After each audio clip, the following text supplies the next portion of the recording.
Hi there, my name's Warmish1, but my friends call me Warmy. Just kidding.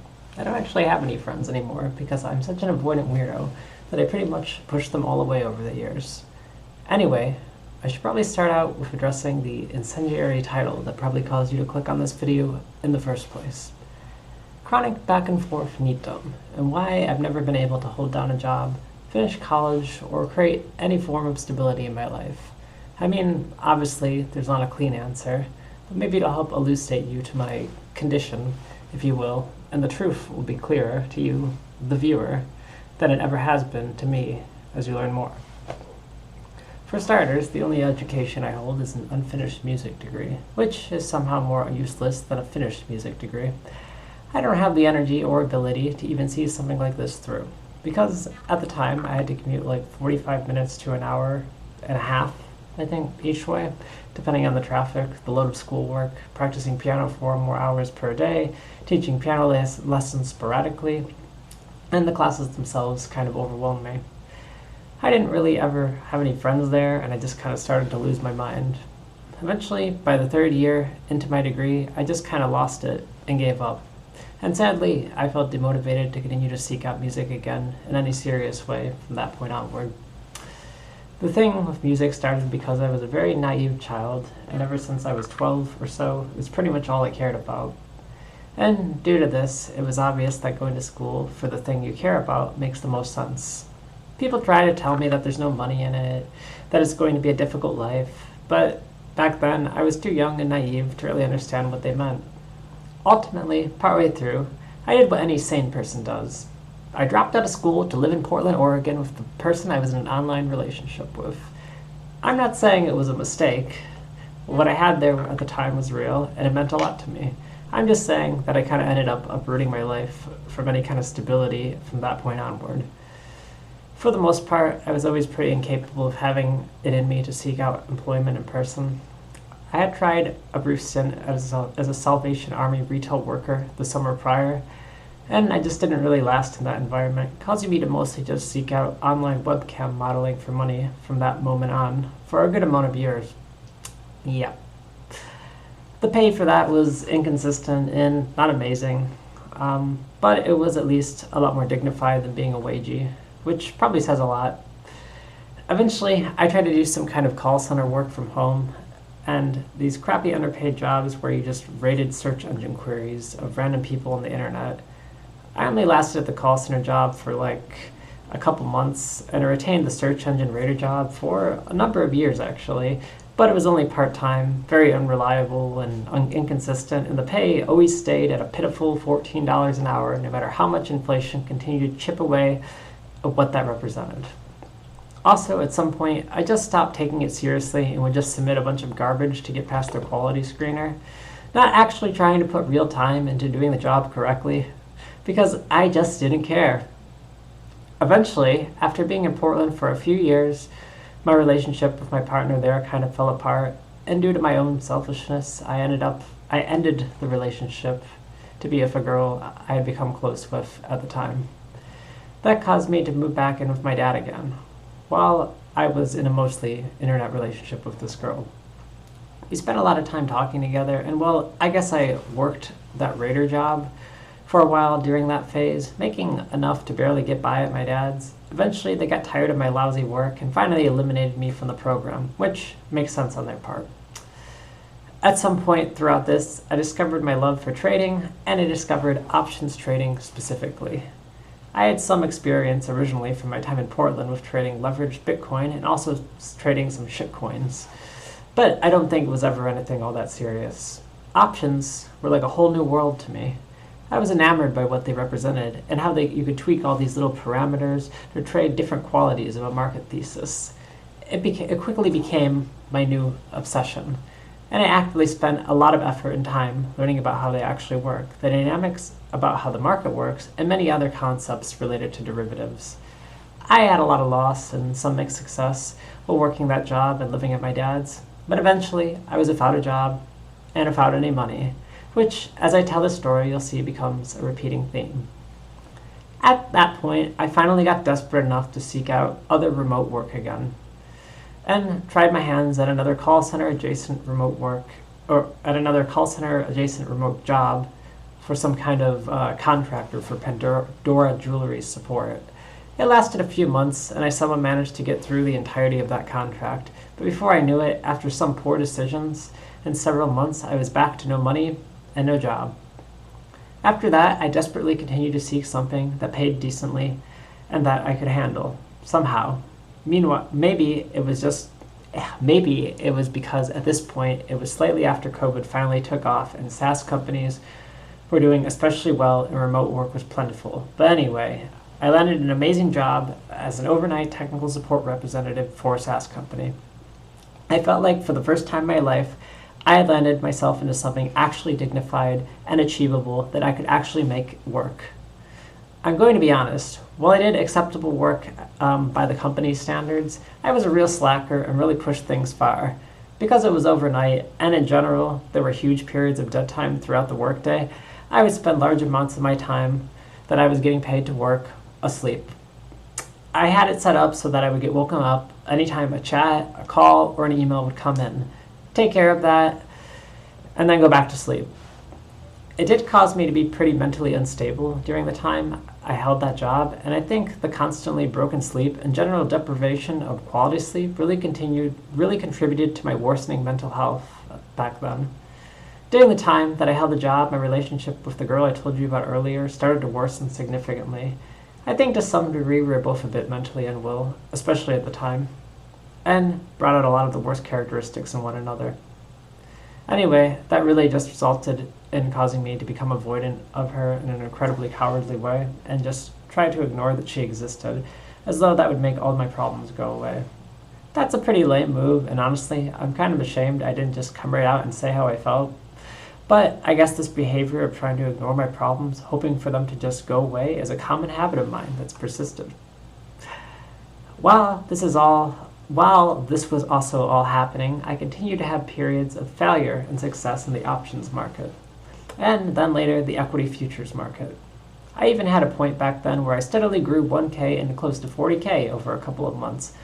But it's not like I didn't have periods of success rivaling that in the past. Anyway, a lot of my experiences while working that remote tech support job were me just losing and burning away every last cent I made at the job. I don't necessarily regret it. I mean, in many ways, it's still true to who I am today, but it has made stability in my life difficult. In the end, the relationship I had there didn't work out, probably heavily worsened by my unreliable and avoidant nature. Eventually, the job also laid me off. Not because I slacked off as much as I could get away with and slept during large spans of the workday, but simply because they ran out of money and had to lay off all of their Tier 1 support, and I just happened to be part of that, funnily enough. But that was it. That was the only job I somehow managed to hold on to for over a year, and at that point, it was burned, and it was back to no job and no money. I don't think I said this earlier, but shortly before I got this job, I was down so bad that I couldn't really afford to feed myself and would basically just live off of whatever random bits of food I could steal from my dad's pantry while he was asleep that I thought he wouldn't notice, and maybe some canned food here and there. I was kind of malnourished and underweight after several months of living that way, and I think after losing this particular job, that kind of lifestyle resurfaced. I think while I was working that job, I had a lot of mental instability. I was cutting myself a lot and having all manner of identity dissociation and even forms of actual psychosis. It was a really strange time in my life, and I really did kind of lose touch with a lot of the world around me. I probably didn't emphasize that part of my problems enough, but I think ever since I moved back from Portland, the cutting, the psychosis, and the depersonalization continued to get worse. I'm not sure how I even managed to hold that job down for over a year, but I guess it's because it afforded me so much flexibility and so much freedom. During this time, maybe 6 to 8 months earlier, I started getting a lot closer to my current partner, and we're still in a relationship right now, so I guess I've actually managed to be more stable in that regard, so that's good. Shortly after, maybe a few months after I lost my job, my partner moved to Michigan, and we lived together in a tiny room in a pretty bad part of town. I tried to pawn off whatever belongings I had of value this time and make trading a reality through whatever prop firms I could. And I had some mixed success with that, but it was mostly another string of failures. Eventually, we moved to a town in northern Michigan for a job she got, and I just followed her there. Going to that place was a big mistake. There really isn't any opportunity in a small town, and it kind of traps you there. Well, within not much time of being there, I really did lose every last bit of my money, and I felt like my life was meaningless if I couldn't trade again. It was so important to me that I just wanted to end my life. It felt hopeless. My partner even lent me a couple of thousand of dollars so I could try to do it safely. But well, you shouldn't lend someone money in a state of desperation. How is someone ever going to do well in that state with the need to perform being so high? So of course, I had poor emotional control here and lost that too. This was the first time I lost someone else's money, so it was completely different than before.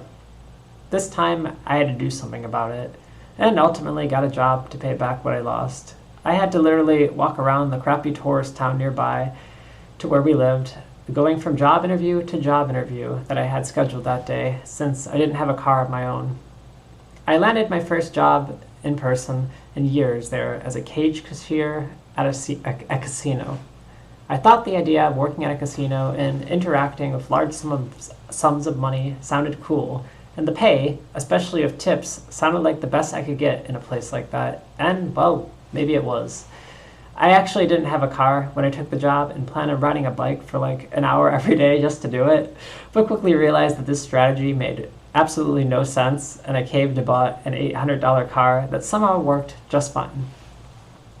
I kept up with that job and that life for an entire summer, paying my partner back what I owed her, and saved up maybe $5,000 or $6,000. It was a miserable existence, and probably the largest part of what burned me off of wagey life from that point onward. The work was all 10-hour days. You had to stand the entire time. The customers were constant and unending, and you were penalized heavily for even the slightest mistake in the money and chips you dealt out to people. And the management was rude and treated you like some kind of object or automaton. You basically didn't have much of an idle moment to yourself to even think. And all you did was just juggle a constantly rotating grouping of tasks while keeping perfect accuracy until the day was over. Then, after that, you had to help count all the chips and all the cash until everything was accounted for. No matter how perfect you were with staying balanced, the management always had something to nitpick over. And the work itself was just physically exhausting for me. I just felt exhausted at all times, which seems to be how it's always been for me with the few in-person jobs I've tried throughout my life. Anyway, after a few months of that, I just couldn't take it any longer, and I just didn't show up one day. This was the end of that terrible existence, and good riddance. After that, I basically tried to make a living off of so-called beer money work, and did all sorts of odd jobs like posting notices on the front doors and taking pictures of people's houses for banks who were delinquent on their mortgage payments and the like. It was really poor pay, and I had to deal with frequent confrontations that dragged it out and made it not worth it at all. This stuff was such a waste of time and energy in retrospect. Eventually, during one outing, in basically the wilderness of that area I lived, I drove down a particularly bumpy dirt road and destroyed my hoopty of a car. I basically got stranded out there, but thankfully my car stopped at the house of a lady I was taking pictures of her house for a task, who was very kind and let me stay at her house until my partner was able to pick me up later that night.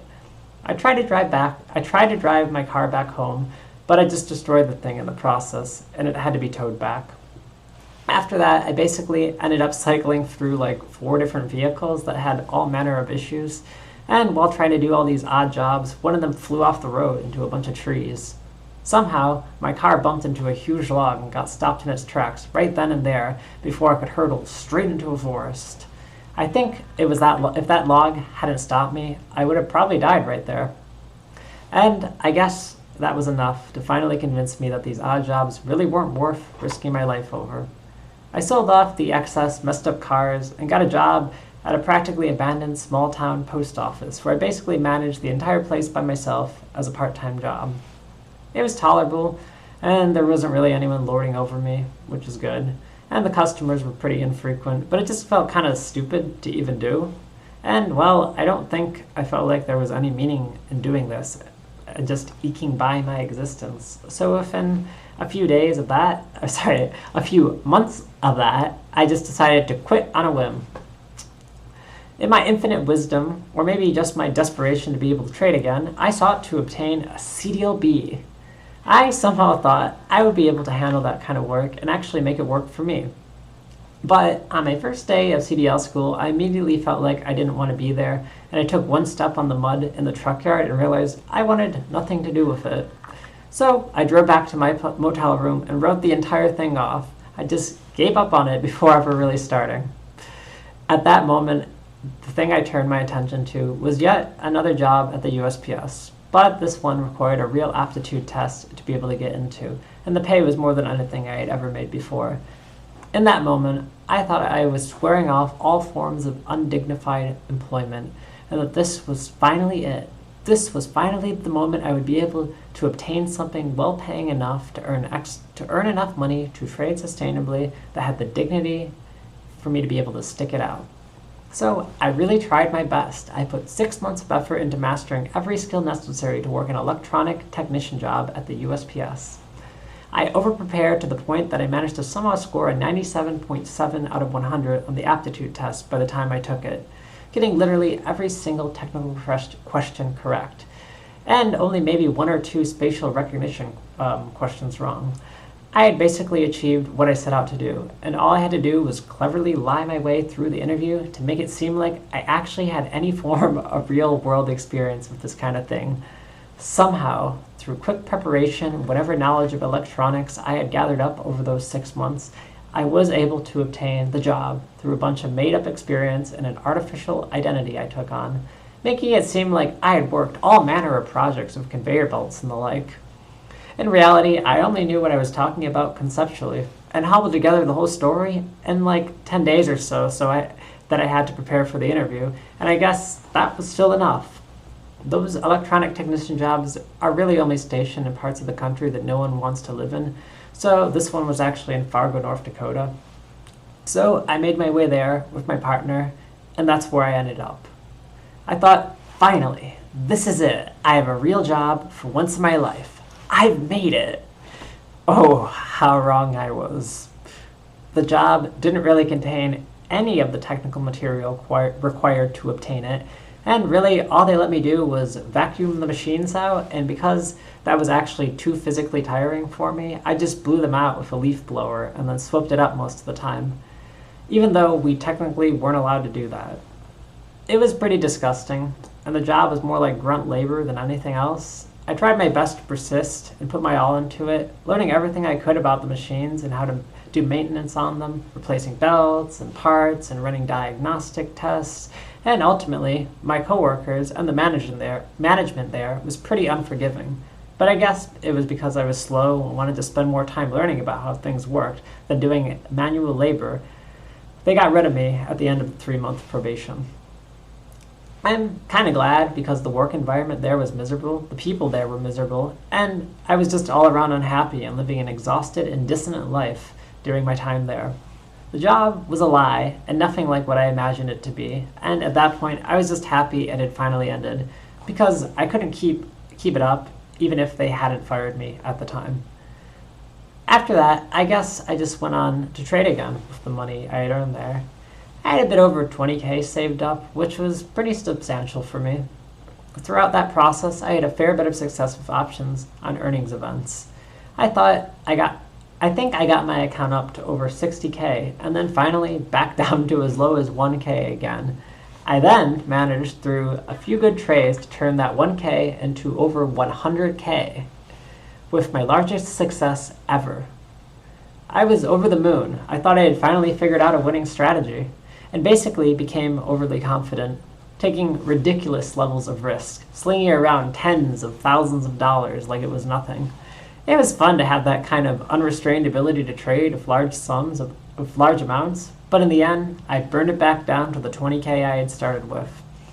At that point, I took a real reflection of my activities and tried to stop there. I wanted to see if there was a way for me to do something that could produce a real edge. I had committed myself to go back to school to become a quant, and in my preparation for that, I committed myself to studying math and programming in preparation for my new potential career, which is a lot of what I was working on over the last several months. Then, Over time, I started to realize what quants do has nothing to do with producing an edge for discretionary trading. And in general, the two are pretty disparate in nature. And it just made me feel like the entire industry is kind of a lie and far from what I imagined it to be. That realization kind of crushed me. And I tried to go back to trading, thinking I could find a way to succeed on my own now, perhaps forgetting why I'd stopped for the time being in the first place.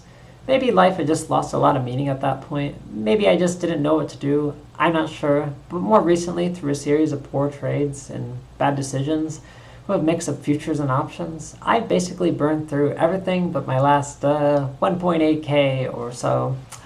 And the crappy car that I have in the garage, which may or may not even start anymore. During my time in Fargo, I've basically been living off credit card debt. And now I've amassed well over 10K, maybe 12 or 13K in debt. I don't know. I haven't really tallied it up in a while. So yeah, I'm living here in Fargo with mounting debt and less than 2K in assets, arguably one of the worst points in my life, since in the past no one allowed me to even have credit in the first place. Perhaps rightfully so. I still have a good amount of credit left to burn through, somehow. But I know it's not an infinite supply of free money. At this point, I probably won't be able to live with my partner anymore for a while. I'm going to have to ask my dad if he'll let me live there yet again. Before I really do run out of money. I don't think my living situation here is sustainable for very much longer at this rate.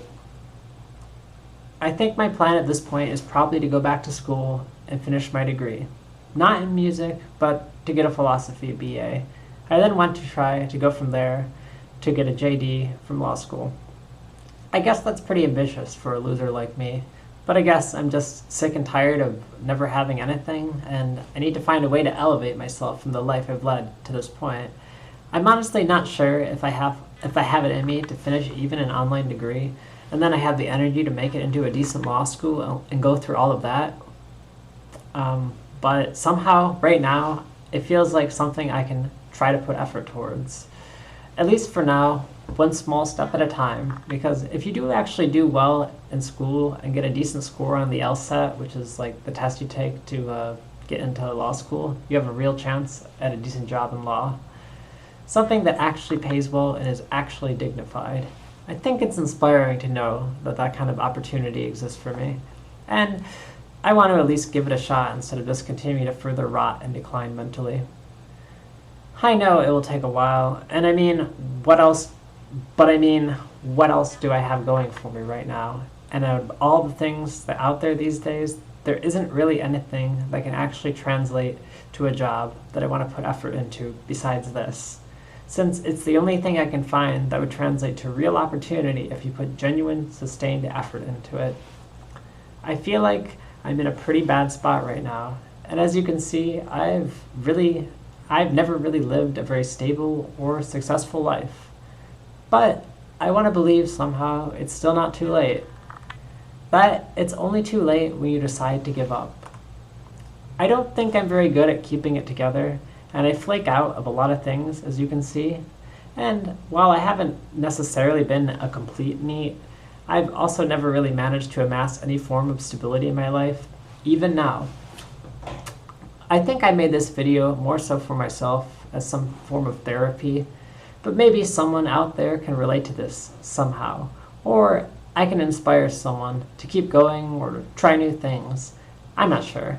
But if my stories and experiences can bring positivity to the lives of the lives of other people, that would be cool. Well, I know this was incredibly long to listen to, but thanks for hearing me out. I'm not sure if I'll really be able to become successful or do anything with this joke of a life I've led so far, but I have to at least keep trying. I think I can't just give up, because I just can't stand the idea of just lying down and taking it. No matter how beaten down I get, I always want to weasel my way out of the situation and come up with another harebrained plan to get on my feet again. In some ways, I hate it. I wish I could just lie down and accept defeat. But I guess my nature is that of resilience, even if I'm not very good at handling what life throws at me or the consequences of my own poor decisions. Honestly, I'm still going to try to do one of those predatory prop firms at least 1 or 2 more times, just to see if I can manage to make it work, because it's probably the only realistic way I have out of the immediate nature of the situation, with little risk attached to it. I'm not really sure how things are going to go for me going forward, but I'll try my best to continue to keep my head held high and to never give into complete despair. Hopefully, whoever you are, or what you're going through, or however difficult your history has been, you're able to keep going too, to keep your head held high and to find a way forward, even in the most seemingly hopeless of situations. Stay safe out there, or something.